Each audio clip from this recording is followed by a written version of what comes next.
Welcome to Bayou Time. I'm Jacob DeGate. It's now my pleasure to introduce via Zoom. We have Jeb Lipscomb, who is the Alligator Program Manager for the Louisiana Department of Wildlife and Fisheries. Thank you very much for joining us. Yeah, thank you for having us on this Okay. afternoon. In our community around this time of year, we're starting to get a lot of alligator sightings. Is there anything particular about this year around, why alligators are more active? Yeah, so this time of year, late spring, early summer is the time of year we have the vast majority of complaints. The first thing that happens in early spring is the air temperature warms up more than the water temperature, and since they're cold-blooded in nature, they're going to get out of that water and warm up in the sun. And then right now we're in the peak of the breeding season. In fact, nests are going down this week as we speak, and they're probably going to peak out this week, and most of them are going to be down. Most of the nests are going to be down on the ground by the end of this month. But due to that breeding season, that's when you see animals like other species of animals moving more so than at other times of the year. And then we'll still have nuisance complaints later on in the summer and early fall, but they will go down, and we will have less complaints as less animals will be moving. Okay, so if somebody does have a nuisance complaint, what should they go? Is there a number that they should call, or what should they do? Yes, so they can call any of our regional offices. There's about 7 different regional offices. You can go to our website, alligatorprogram.com, which brings you to the alligator portion of our website at LDWF. And then go to nuisance gators, and there's a list of regional offices you can call to form a complaint. Or alternatively, you can call 1-800-GAME THIEF 24 hours a day, 7 days a week, and we'll log your information in. I should mention that you need to be the landowner. So if there's a nuisance issue with an animal and you're not the landowner, we need to try to find out who that landowner is, whether it be a private landowner or a public entity like the parish or state. There are some exceptions to that rule.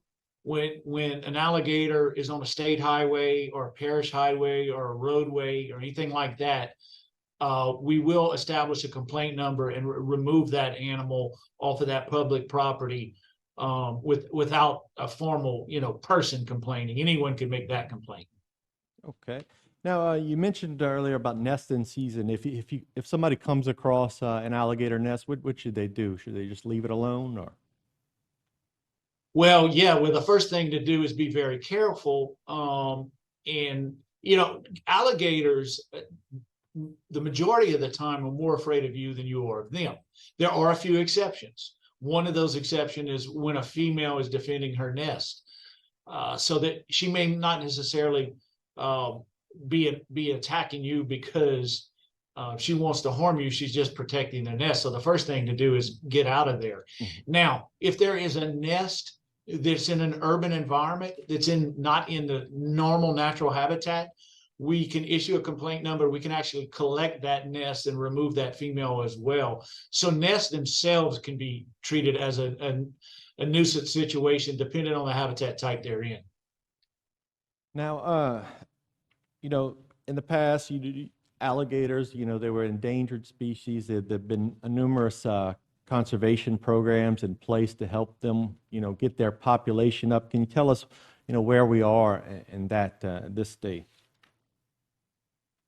Yeah, so for I guess about 2 decades, we've been at a level that's been somewhat stable in terms of nest densities across the coastal zone. We have highs and lows depending on water levels, but we have nest density estimates in the coastal zone that started back in 1972, and we've flown those nest density surveys every single year without fail since 1972.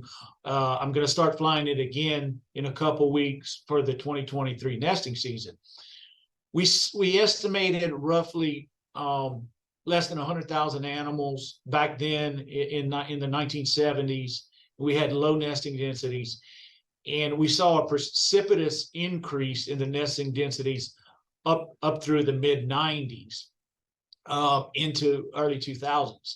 Since then, we've had a relatively stable nesting density or a nest estimate every year, with some years being really high due to really good water conditions, and some years being lower with drought conditions. And that's not a reflection of the actual population. That's a reflection of the habitat conditions out there. So we have conservatively about 2 million alligators on the landscape. It could be upwards of more like 2.5 to 3 million when you include Central and North Louisiana. That population from year to year is not necessarily increasing or decreasing when the nest survey increase or decrease. Again, that's a result of habitat conditions along with the population. All right. Well, we thank you for coming on and telling us again, what to do if we see those situations where you have the nuisance alligator and the nesting, and helping everybody stay safe and helping them follow the right regulations and rules. We certainly appreciate it. Again, thank you for having us on this afternoon. All righty. Have a good one. And stay tuned for more right here on HTV.